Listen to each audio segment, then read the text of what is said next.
Teresita, ¿por qué la locución? Bueno, yo te puedo decir que yo nunca pensé ser locutora, sinceramente, ni estar en el mundo artístico, porque yo era secretaria.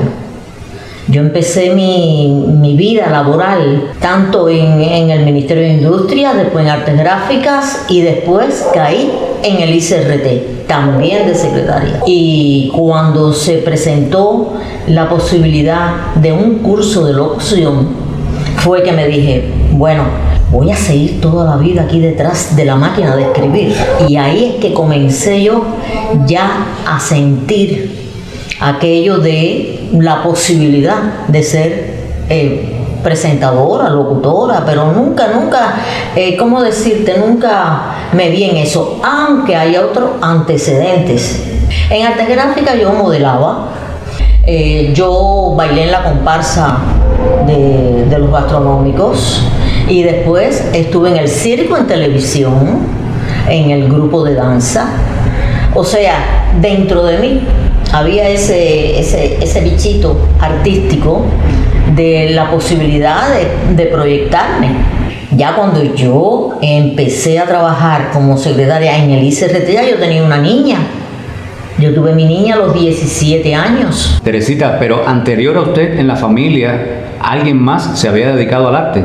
No, siempre me han preguntado eso, porque existía un Pedro Segarra en la televisión. El Segarra es muy escaso en nuestro país y todos los Segarras que tú veas somos familia. Segarra, no Sagarra, no como Alcide Sagarra. Pero no, ahí el que tenía esa veta artística era mi papá. Mi papá le encantaba cantar tangos y nosotros bailábamos la comparsita. En mi casa yo siempre vi, por ejemplo, al trío Tacuba, que iban. Entonces, en nuestras fiestas, desde niña, era así, con el trío y con un grupo y éramos muy musicales. Siempre me gustó bailar. ¿Dónde residían sus padres cuando usted nace? En La Habana. Mi padre es de Cárdenas, pero ya vivía en La Habana. Y cuando yo nací, me cuenta mi mamá que vivíamos aquí en la sierra. Y ella me dio a luz en el hospital de maternidad de aquí de Marianao, ¿no? ¿Cuántos hermanos? Una sola hermana. Entonces, Teresita, ya cuando usted llega a los medios como locutora, ¿qué es lo primero que hace? Primero Radio Enciclopedia. Y ya cuando me trasladan para la televisión, empecé en los educacionales. Pero lo primero, Carlos, que yo hice antes de ir para Radio Enciclopedia fue un teatro ICR. Pero aquello fue tremendo porque ahí me quedé en blanco. Recuerdo que era con Silvano Suárez, a mí no se me ha olvidado nunca porque Gerardo Riverón estaba al lado mío. Y me alentaba, ¿no? Me calmaba mi llanto, pero lo logré. Los actores eran Verónica Lin y Pedro Álvarez y el director Silvano Suárez. Por supuesto, Silvano más nunca me contrató.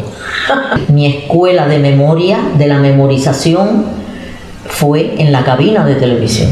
Como nosotros allí había, no como ahora que no tiene función, pero sí en mi época sí teníamos que anunciar programas, que decir, dar anuncios. Entonces esos anuncios yo los hacía de memoria. Después comencé en Farvisión y en Farvisión tuve que aprenderme textos grandísimos con una seguridad tremenda, decirlas.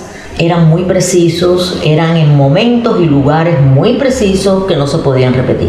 Farvisión se pudiera decir que fue su primer programa, su primer momento importante. Sí, Farvisión. Y sinceramente le debo a ese programa mi profesionalismo. Uno de los objetivos principales que el gobierno y partido iraquí ha tenido durante este quinquenio han sido la construcción de viviendas y de carreteras. A ver, del 70 al 80 fue muy enriquecedora para mi crecimiento como profesional, como locutora. Tuve el privilegio de compartir con mis maestros en el escenario, ante las cámaras, que eso es muy importante, con Germán Pinelli. Germán Pinelli me tomó de la mano y era mi maestro en el escenario. no en un aula, en el escenario. Yo le llamo privilegio de compartir con los maestros, porque todos eran maestros, igual en Radio Progreso, Aldo Lavandera, Alcorta, Álvarez Viejo. Teresita, en esos inicios, ¿quiénes fueron sus referentes? El primero, Manolo Ortega. Bueno, primero yo no pensaba ser una locutora de noticias, sinceramente te lo confieso. No me gustaba la noticia. Cuando estábamos en el curso que dimos la clase de Radio Reloj, yo dije, si yo tengo que hacer Radio Reloj para ser locutora, no lo voy a hacer. Después, al final, mi vida, 25 años en el noticiero. Pero mi referente, a quien yo miraba y admiraba mucho, fue a Manolo. Bueno, Consuelito Vidal es un referente, pero mi referente, a quien yo adoro y hubiera querido tener la posibilidad de ser como él, es el Mampinelli. Pues nosotros eran las 4:30, a las 5 de la mañana, cuando todavía estábamos durmiendo. Rápidamente dieron una voz de alarma y nosotros nos montamos rápidamente y cogimos las armas. Teresita, pero usted también llegó a pasar un curso de actuación. Yo caí en la televisión y me convertí en el patrón de pruebas. Todo el mundo quería que yo le hiciera, y estamos hablando de programa en vivo y de textos de memoria. Entonces, Alejandro Lugo, que fue cuando yo era secretaria, fue jefe mío, había organizado la escuela de radio y televisión, la escuela de actores. Pero no lo hizo realmente para convertirse en actriz, sino para desarrollar más y perder un poco ese miedo, ¿no? Ah, sí. A la cámara. Tú no sabes lo importante que es la actuación en la locución, porque son diferentes temas. Por ejemplo, tú dices el noticiero. Después yo valoré el noticiero y me enamoré del noticiero, porque tenía la oportunidad las noticias no todas son iguales. Entonces, eso tú tienes que transmitirlo. Tú no puedes ser neutra. Estuve en Radio Progreso con Caridad Martínez y ella me contrató para una novela, yo hice novelas. Esta institución, obra genuina de la Revolución Cubana, se enorgullece de tenerlos presentes en esta tarde de conmemoración. Cuando me fui de vacaciones y cuando llego, está el teleprompter. Yo no pude practicar el teleprompter. Y me dijeron, practica ahora porque ya vas al aire con el teleprompter. Y empecé ahí a ensayar y salí con el teleprompter. Mira, lo amé tanto ese teleprompter, porque tener la posibilidad, tú te imaginas que antes era baja la vista, Manolo Ortega leía como 3 renglones. Él memorizaba como 3 renglones y los decía a cámara. El tiroteo de ahí de la misión para arriba de ellos. Entonces ellos vieron que parece que el fuego era mucho. Entonces empezaron a avanzar y a retirar por toda esta parte. Entonces empezaron a subir la loma por aquí atrás. Yo fui enviada por la OPEC y con la televisión. En mi etapa, que fue en el 82, 83 y 84, yo estuve el 82 completo en ese programa de la hora en español. Ya después, cuando regresé, pues entonces Ovidio Cabrera fue el que me planteó, de volver, pero ya con cámaras, ya como corresponsal.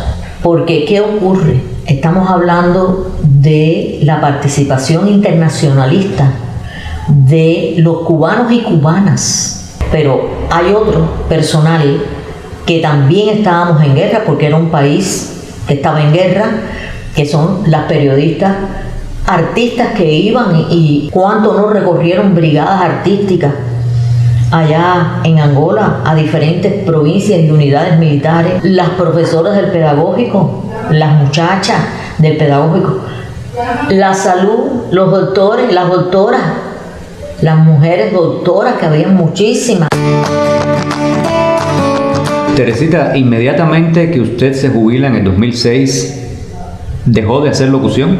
Bueno, en los medios sí. Sentí la necesidad de continuar mi vida en otros caminos. O sea, yo hago muchas actividades culturales, políticas. El Festival de La Habana lo hice durante 21 años. Porque, ¿sabes una cosa? Yo siempre dije me lo dije, yo no voy a envejecer ante las cámaras. A usted le interesa mucho lo que es el trabajo comunitario. Sí, pero sobre todo, Carlos, lo que más me interesa es sumar, o sea, convocar. Los artistas, que ese es el objetivo de nosotros los coordinadores, es motivar a los artistas a que salgan un poco de su casa, que a veces en el propio territorio no los conocen. Cuando llegué a Playa, entonces ya sí hice mi proyecto personal, que es el Caseñando en Playa. Huesito no, las nenas quieren más. ¿Qué le pasa a Susana? Que ahora la ven tranquila nada más. ¿Qué es lo que más disfruta hacer Teresita Segarra en su tiempo libre? Me encanta coser, me gusta leer la Biblia y también me gusta cocinar. ¿Qué la puede hacer enojar? ¿Tú sabes qué es lo que me hace más enojar? Lo que no me gusta ver en los demás, que se enojen. No hay paciencia para entender las cosas cotidianas de la vida, y hay que tener paciencia. Era un patico muy gracioso, pero también muy vanidoso. ¿Cómo es el muchacho correcto? ¿Cómo es el muchacho correcto? Ya verás, te lo digo al momento. ¿Existe en el refranero popular alguna frase que a usted siempre le haya gustado? Dios sabe lo que hace. Teresita, ¿cuántos hijos? Una sola, que lamentablemente ya la perdí, tenía 50 años, pero me dejó un legado muy bello. Me dejó 2 nietos. ¿Y de esta generación posterior a usted, alguno ha seguido sus pasos? Nadie, chico. Yo he tenido momentos muy especiales, momentos que tengo que recordar con mucha gratitud y que tengo que recordar con mucho orgullo también. Y soy una privilegiada en esta profesión.